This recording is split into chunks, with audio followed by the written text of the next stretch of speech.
Today, we're setting out on a pretty specific mission, actually. We want to pull back the curtain a bit on the strategic setup and the leadership structure of a truly global faith organization, the Seventh-day Adventist Church. Yeah, it's a fascinating structure to unpack. Our main focus, it's going to be the year 2025, specifically the schedule, the really crucial annual council meeting, and, well, the three key executive leaders who are essentially steering that ship. That's President Urton Kohler, Treasurer Paul H. Douglas, and Secretary Richard E. McEdward. Exactly. And we've gone straight to the source here. All the details, the biographical points, the organizational stuff, it's all drawn directly from the official General Conference website and the Adventist News Network. We're aiming for a really analytical roadmap for you. Right, and it really is a study in, well, complexity and scale. You, the listener, might be curious, right? How does one single organization manage to keep a unified mission going across, what, over 200 countries? And manage multi-billion-dollar assets, govern everything from local churches all the way up to universities, huge hospital systems, even publishing houses. It's quite something. It really is. And the core belief, the mission statement they put forward, it sounds simple enough. Helping people understand the Bible so they can find freedom, healing, and hope in Jesus. Sure. But, you know, translating that very personal devotional goal into something that actually works globally, that takes an immense amount of professional rigor. And that's what we really see reflected when you look at the backgrounds of this executive team. Absolutely. So this deep dive, it's really about connecting those dots, isn't it? The people, their backgrounds, the organizational structures, and how that all feeds into the big strategic decisions coming up. Precisely. Okay, let's jump in. Maybe start with the context, set the stage a bit. Sounds good. Let's start with the operational hub. The physical nerve center for this whole global operation is the world headquarters. It's located in Silver Spring, Maryland. Right, just outside D.C. Yeah. And this place, it really serves as an anchor point.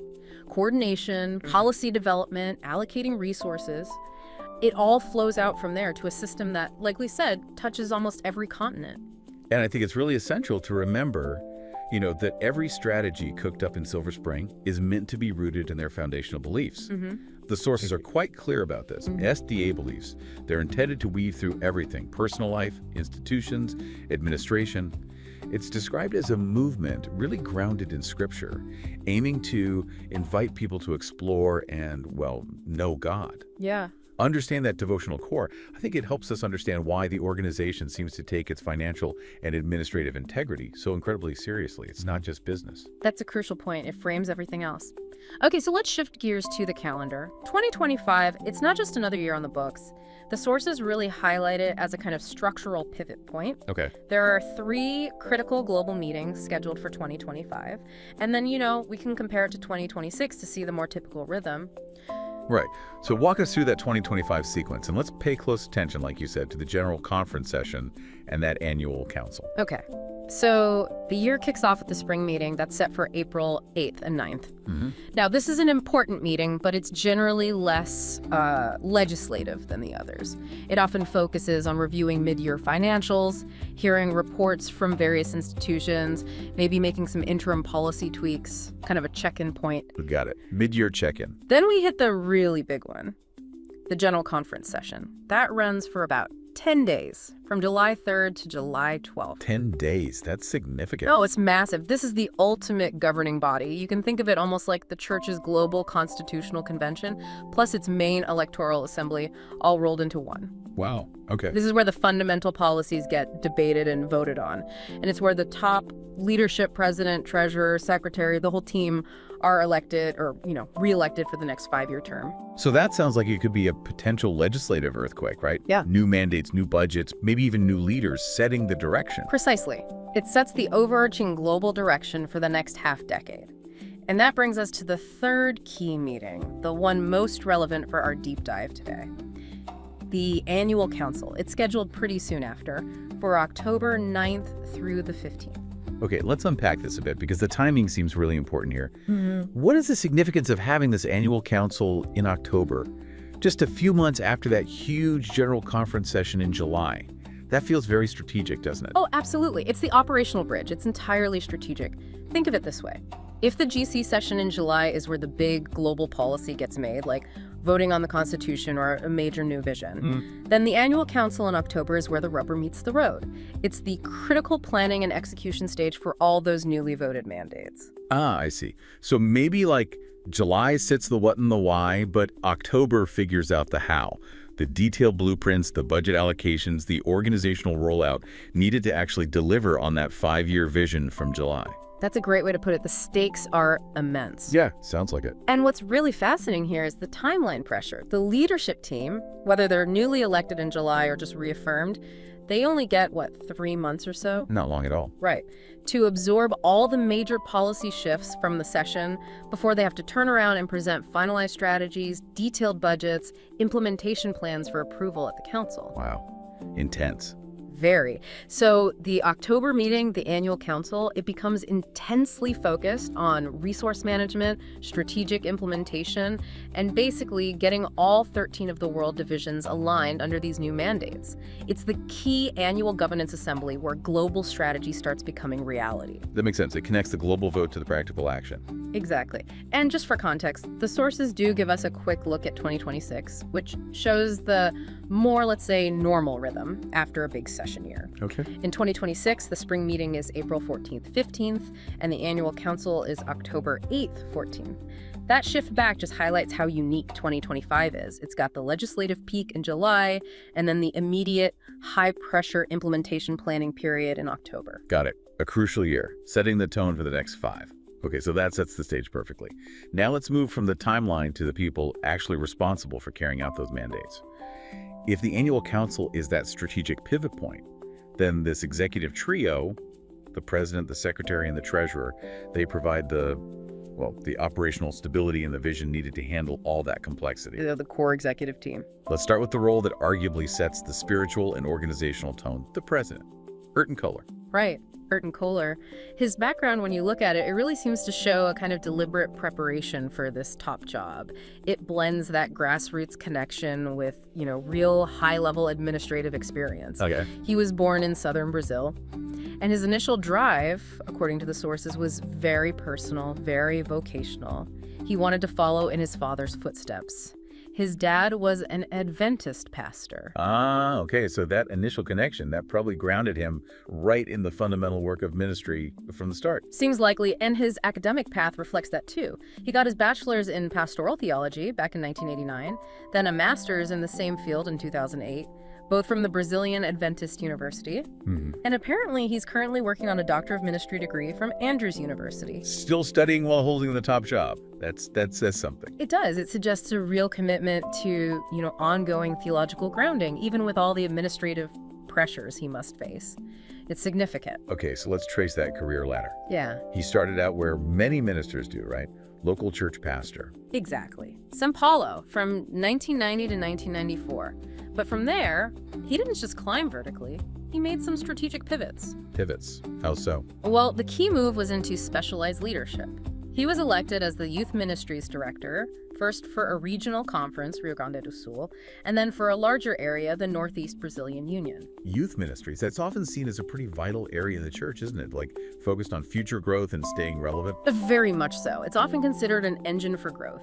But here's where you see a crucial skill shift, a real inflection point in his career path. In 2002, he moved out of that specialized ministry role and became the executive secretary for the Rio Grande do Sul conference. Executive secretary. So that's moving from like inspiring young people to handling the nitty-gritty, the paperwork, the policies, the internal administrative governance for a whole region. Precisely. That shift is vital preparation for global leadership. Moving from a dynamic ministry specialist to a detail-oriented administrator. It maybe suggests the organization values that broad administrative effectiveness. That makes sense. You need both sides. Right. And that dual experience was put to use almost immediately.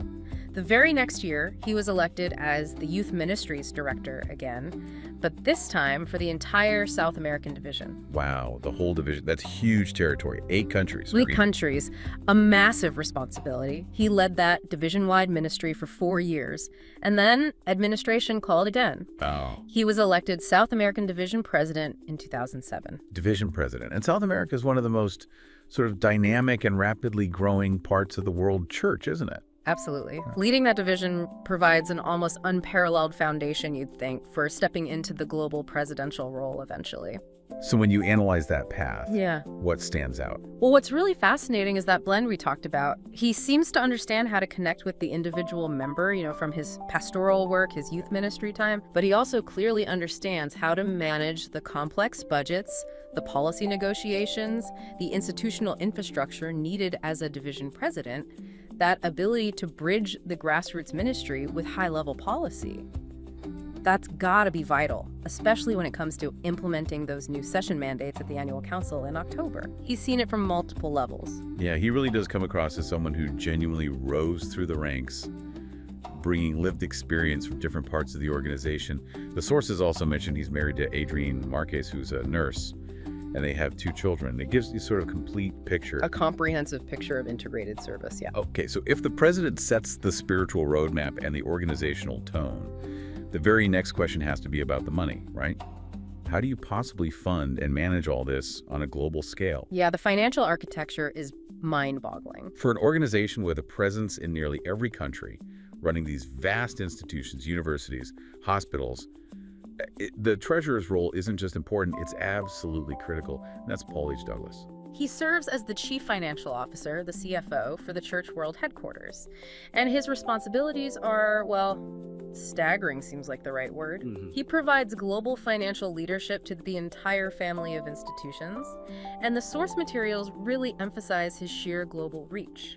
Over 30 years of experience, responsibilities and results spanning the Americas, Africa, Asia, Europe, Australia. Wow. That kind of experience isn't just nice to have, it feels like a prerequisite to even attempt managing finances on this scale effectively. And the sources mention a kind of 3-pronged focus he has, which seems to go way beyond just balancing the books.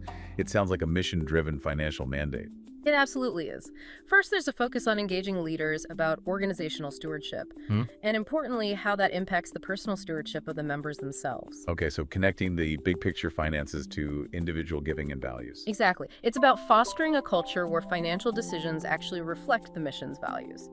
Second, ensuring a premium focus on managing resources for the mission effectively and efficiently. Maximizing impact. Right, making every dollar count in the field. And third, and this is maybe the toughest challenge given the global, decentralized nature demanding transparency and accountability from everyone involved in receiving or using resources. That push for transparency across such a vast network is huge. Accountability seems paramount. And here's where, for me, it gets really interesting. His previous job sounds like the perfect, almost tailor-made, rigorous training ground for this role. You mean his time leading GCAS? Yeah, the General Conference Auditing Service. He was the executive director. Right. Leading GCAS meant he was heading up a global team of certified financial professionals, auditors.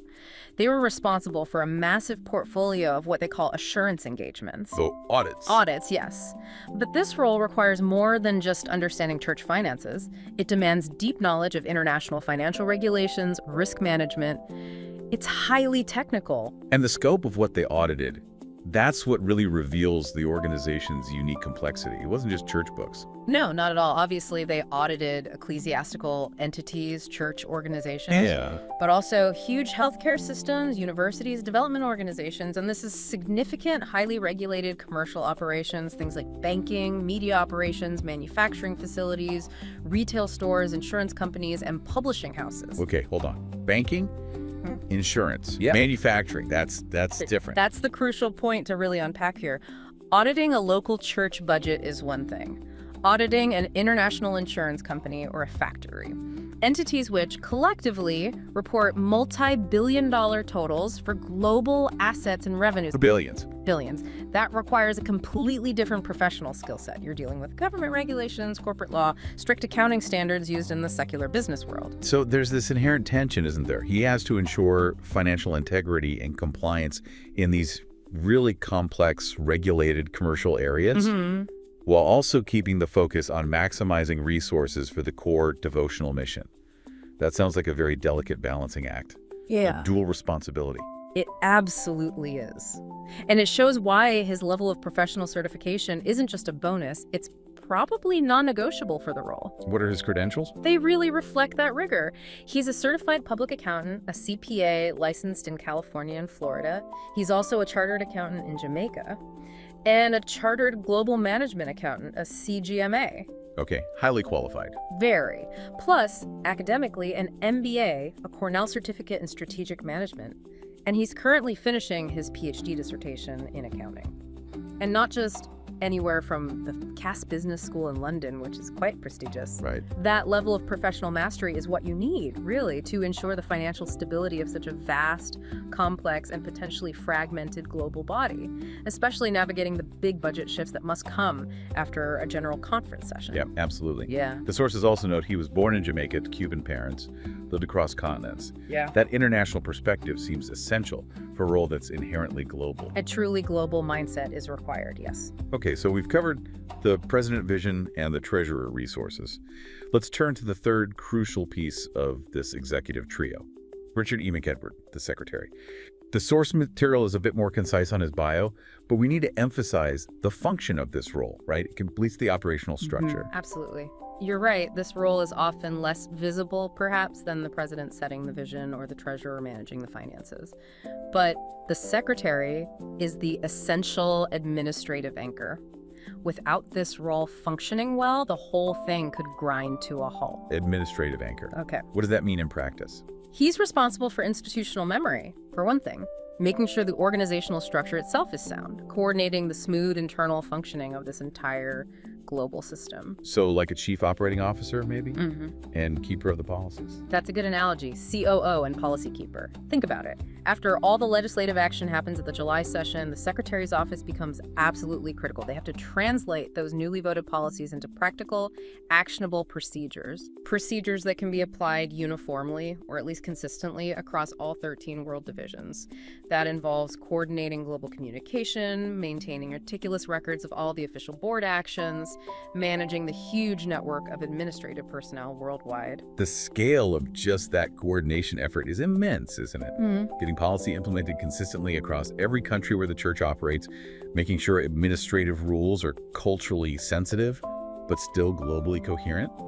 That sounds like a monumental task. It requires a really strategic administrator, someone who can manage massive information flow, oversee statistical analysis, tracking growth, membership, mission effectiveness, and handle all the internal mechanisms of governance. So the trio really has to work in sync. Perfectly. President vision, treasurer resources, and secretary execution administration. If the secretary falters in, say, organizing the records accurately or coordinating effectively with the divisions, then all those strategic goals decided at the annual council in October 2025. They just can't be implemented effectively. The follow-through depends on this role. Right. So even with less biographical detail available in these specific sources, we can clearly see the secretary is the administrative backbone. It's what allows Kohler and Douglas to lead effectively on their fronts. Without that robust administrative coordination, the global entity could easily splinter. Exactly. It holds the operational structure together.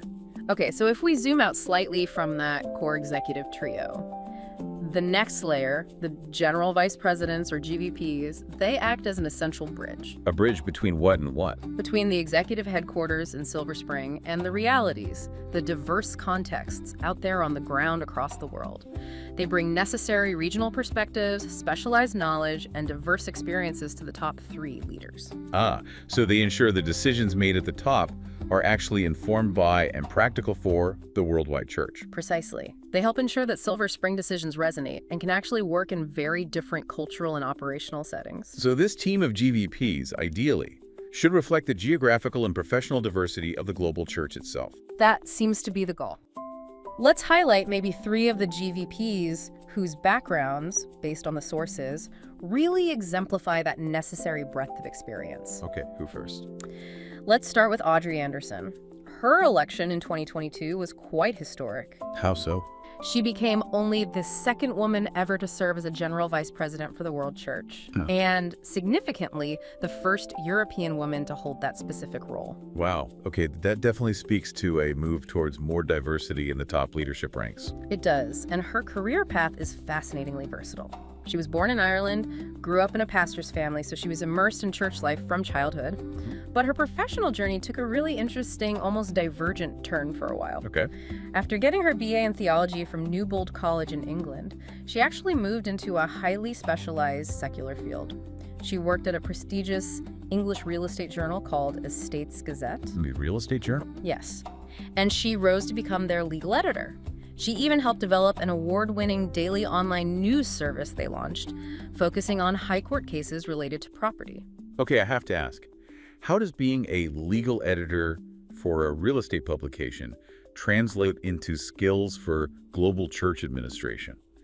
That seems like a very different world. Well, think about the skills it develops. Rigorous analytical ability, a deep understanding of legal frameworks and how to interpret complex policies, precision in communication. Oh. Those are essential skills for writing church policy, for complex international negotiations, especially maybe in a leadership environment that might otherwise be dominated by purely pastoral or theological backgrounds. Her training is rooted in legal precision and regulation that's unique. That's a really interesting perspective. So what happened next? Well, she moved to Sweden and actually established her own communication consultancy. She worked with major corporate clients. The sources mention Ericsson, for example. Wow, big names.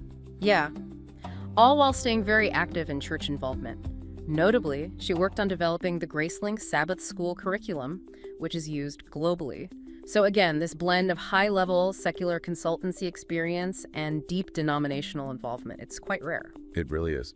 So when did she move into formal church administration? Her administrative service started in the Swedish Union, where she served as executive secretary. Then in 2010, she moved to the Trans-European Division, or TED, also as executive secretary. Okay, and what was her focus there? According to the sources, during her time at the TED, her missional focus was really crucial. She aimed for what's described as a distinctively Adventist identity, while also insisting on a balanced, culturally relevant approach to mission. Adapting to local context. Exactly. She worked on things like developing summer festivals, missional outreaches, showing she understands how to tailor global directives to diverse local European cultures. She's also received significant recognition, like the General Conference Woman of Excellence Award in 2016. Her knowledge of different cultures, combined with that legal and communication precision, it makes her a pretty indispensable voice when setting global strategy, you'd imagine. Yeah, a very unique and valuable perspective. Okay, Yeah. Who else exemplifies this diverse GVP team? Let's look at Archer Still. He brings a really intense academic foundation combined with truly global and historically complex roots. He was born in Kaskalan, Kazakhstan back in 1961. Kazakhstan, 1961. That's Soviet era. Exactly. And his early career path is striking because it's so non-traditional, especially compared to many church leaders. How so? Well, he first graduated from Almaty Medical College in Kazakhstan with a degree in pharmacy. Pharmacy, okay. And then he served in the Soviet military. Just think about the unique perspective someone gains from navigating those complex state-controlled environments, the geopolitical realities of that era. It's a very different lens than, say, someone coming up through North America or Western Europe. Absolutely, a completely different world experience. So when did he transition fully into ministry? He went on to get his bachelor's degree in theology from Friedensau University over in Germany, and then he came to the U.S. and completed both his master's degree and his doctorate in theology from Andrews University. So a strong academic theological grounding layered onto that unique early experience. Right. And his administrative service reflects that. He served as academic dean and later president for Zar-Oksky Theological Seminary, which is a key institution in its region. And then he became president of the entire Euro-Asia division. The Euro-Asia division. That covers huge, diverse territories, right? Yep. Eastern Europe, Northern Asia. Vast territories. Leading that division requires someone incredibly adept at managing diverse political landscapes, different languages, complex histories, and his language skills are a huge asset here.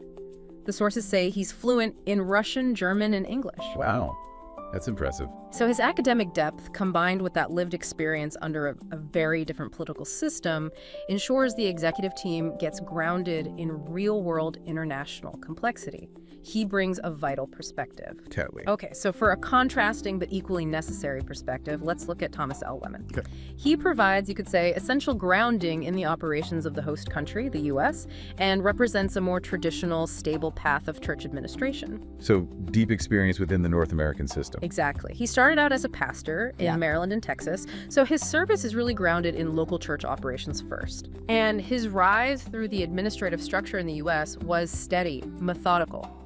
From assistant to a conference president, then ministerial director, then a conference president himself, and finally union conference president for the Mid-America Union. Mid-America Union, so overseeing a large multi-state region within the U.S. Right. And during his leadership there, his stated focus areas were evangelism, education, and healthcare. Those are often seen as the three main pillars of the church's outreach work. Co-activities. Yes. And his extensive board service is also highlighted, particularly on boards for higher education institutions and healthcare systems within the U.S. This reflects a deep understanding of how to manage these large, complex regional systems, specifically within the American context. So his background, which the sources trace back to Southwestern Adventist University and the seminary at Andrews, provides that stability and expertise regarding the North American division structure. It complements the more globally dispersed knowledge of some of the other VPs we discussed. Exactly. It provides that necessary anchor in the headquarters home territory. And just to give listeners the full picture, the sources list the other general vice presidents who round out this team: Pierre Yomler, Saw Samuel, Leonard A. Johnson, and Robert Osei-Bonsu. Right. That full team collectively ensures, or aims to ensure, that every major global region and perspective is brought to the table when decisions are made. It looks very much like a leadership team constructed quite deliberately to address global complexity through a real diversity of experience. It certainly seems that way. Hashtag tag tag conclusion and final takeaway. Yeah. Okay, so we've covered a lot of ground. The crucial calendar for 2025, with that pivotal annual council in October, turning July's big decisions into actual strategy. And we've gone into detail on the professional rigor of the core executive trio, Kohler, Douglas, McEdward, plus the diverse perspectives brought by the GPPs. So what does this all really mean for you, the listener, and for the organization itself? Well, I think the depth we see in these biographies really demonstrates the immense demands, professional and personal, of leading a global church like this. You've got Kohler's journey from grassroots ministry up through division presidency. You have Douglas's incredibly rigorous financial oversight, the specialized credentials needed for handling multi-billion-dollar complexity across secular and religious entities. Right. And then someone like Anderson, her groundbreaking role, her diverse professional background, bringing legal and communication expertise. This isn't casual leadership. It's clear this organization approaches global management with intense seriousness. It demands skills that somehow bridge deep personal devotion with, frankly, corporate levels of precision and expertise. Yeah, that blend is striking. And these administrative structures, these leadership paths we've discussed, they aren't just abstract org charts, are they? They directly dictate how the organization actually carries out its core mission. Exactly. How it connects people to the Bible, promotes healing and hope around the world. The strategic planning that's going to happen during that annual council in October 2025, that will be the tangible result of all these diverse professional experiences converging to set the course for the immediate future. So hopefully, for you listening, this deep dive has provided the necessary context to understand the scope, the weight, and the complexity behind those upcoming decisions. Yeah, hopefully it helps frame what's happening. And maybe we can leave you with one final provocative thought to kind of mull over. Sure, go ahead. Okay, think about Paul Douglas, the treasurer. We talk about his emphasis on transparency and accountability. Now, consider that his portfolio includes not just the expected church entities, but also those sophisticated, highly regulated secular operations, manufacturing, banking, insurance, entities reporting billions in assets. How does managing that vast global financial complexity, how does it both challenge perhaps, but also maybe enhance the core devotional mission, the mission of simply helping individuals find freedom, healing, and hope in Jesus? That's a great question. It's that constant, necessary balancing act, isn't it, between the massive global institution with all its complexities and the profound simplicity of the individual mission it ultimately seeks to serve. Something to think about. Definitely food for thought. Thank you for diving deep with us today. We'll talk to you next time.